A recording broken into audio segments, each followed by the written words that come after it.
Hi, good day, guys. Happy weekend to you all. So, today I'll be showing you how my husband prepared this delicacy for us on this Saturday morning. This is called Okpa.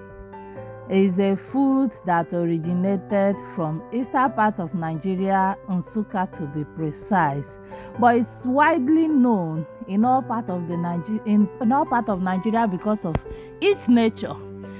So many people can use it as a full-blown meal, while some people do snack on it, and that is why it is popular in all sides. So today I will be telling you how my husband prepared it for us. This is the flour, the Okpa flour. It's a cowpea flour, and this is uziza seed. I don't know the English name, but you can help me type it on comment section. But I love the aroma of this spice when I'm cooking. And this now you can see I've finished blending the uziza seed. That's the black thing by the side of the plate, and I've finished blending my scotch bonnet pepper, and that's me removing it from the blender. So my husband has started off the process by adding red oil to the okpa. The okpa flour is small because we were scared of the nylon that we wanted to use and prepare it. I ordered for a container that we'll use to prepare this food, but it has not been delivered. So we decided to use the plastic bag that we have at home, but I was scared initially because I didn't trust the bag, because it's not all nylon bag that you use to prepare this food. If you prepare it with a nylon bag that is not good, and during the process of cooking it, the bag bursts inside water while you are preparing it, it means your food has spoiled. So I didn't want that to happen. So that was why we decided to do a test running of cooking the okpa with the nylon bag. So my husband has went ahead to add the blended pepper. Initially he added red oil and salt, and now he's adding the blended scotch bonnet pepper and the uziza seed inside the okpa, and he continued to turn it, because this is not the type of food you will say you want to turn with a turning stick or with a spoon. It has to be your hand, because it's not easy to turn it. If you didn't turn it well, the food will spoil, because it will have some seeds or humps inside the food, which will spoil the food entirely. So it's something that you will use your hand and turn it very well. And here he's adding his warm water, which he has boiled and kept aside. This food, you don't use cold water to prepare it.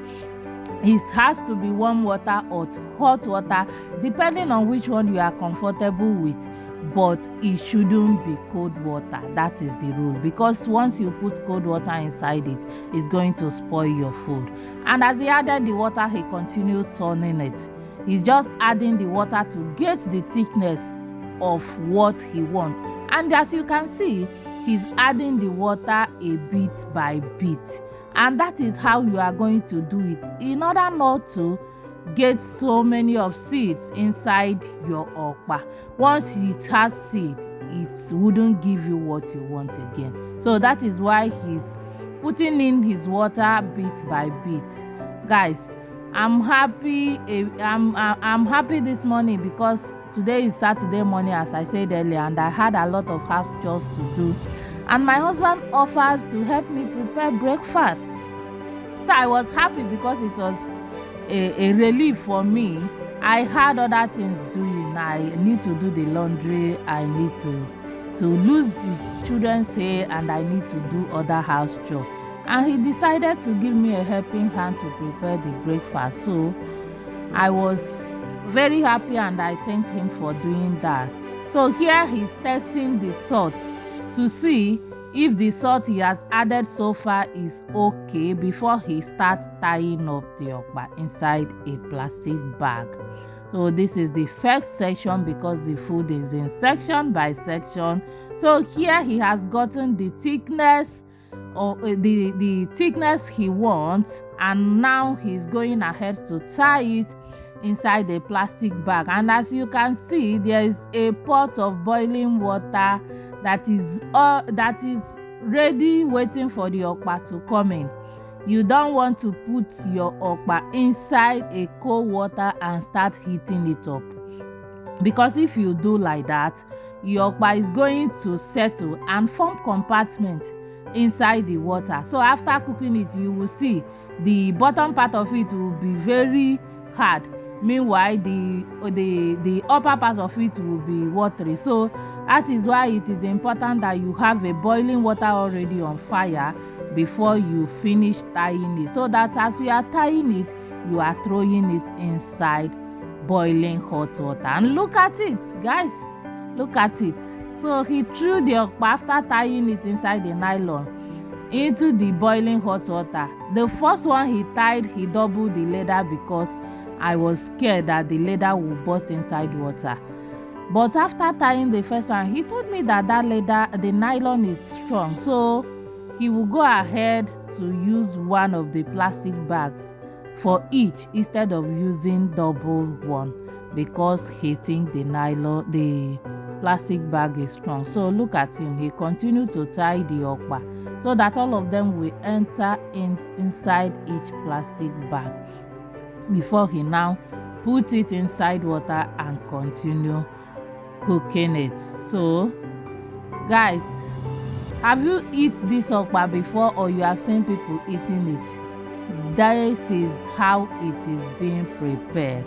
Kindly stick to this page and learn more of food like this. You can prepare it yourself if you want. Just buy the seed, blend the seed with an engine. It's always with big engine because the seed is very hard to blend. So you blend it, sieve it and take the chaff away, and you start your process like this, the same way we started our own. The only thing we didn't do here was just to blend the okpa, because it was blended in Nigeria and sent over to us here in the UK, and we started the process the same way my husband is doing here. So try it, give it a go and try it and cook it for your family. You will see you will enjoy it. So he went ahead to continue tying the okpa. I think this is the last one that is to be tied, and that will be it. So once you finish tying it, you are going to cover it and start cooking. But make sure as you are putting it, your water is boiling, so that immediately you put it, it will boil up and heat up the okpa, and the okpa will mix together and continue cooking, instead of putting it inside the cold water and allowing it to boil up. The okpa might have settled before the water start boiling. So that's the rationale of allowing the water to boil before you start putting the okpa. And this is the last one that he tied, and after that he's going to cover the pot and allow the okpa to cook for like 40 minutes to an hour, depending on the level of the heat you are using to cook it and the size of how you tie the okpa. See, now we are checking the okpa, and see, the okpa is done and it turned out well. My children rushed to the kitchen. In fact, I was telling them not to eat eat this okpa because it's not good to eat it when it's still hot. They didn't even listen to me. They continue eating it. They continue eating it like that, and look at it. We later prepared our custard and flooded it with our evaporated milk and started eating breakfast. And that is breakfast. It was yummy, guys. You wouldn't believe me. So we decided to bring back our old memory. The things I normally do when I was in Nigeria on Saturday is always either porridge beans and pap or akara. Either akara and pap or moi moi and pap. That is always our breakfast on Saturday. But since we came here, we have not been able to achieve that, so we have been missing it. Today we decided to give it a go, and believe me guys, all of us enjoyed the meal and we're happy. Look at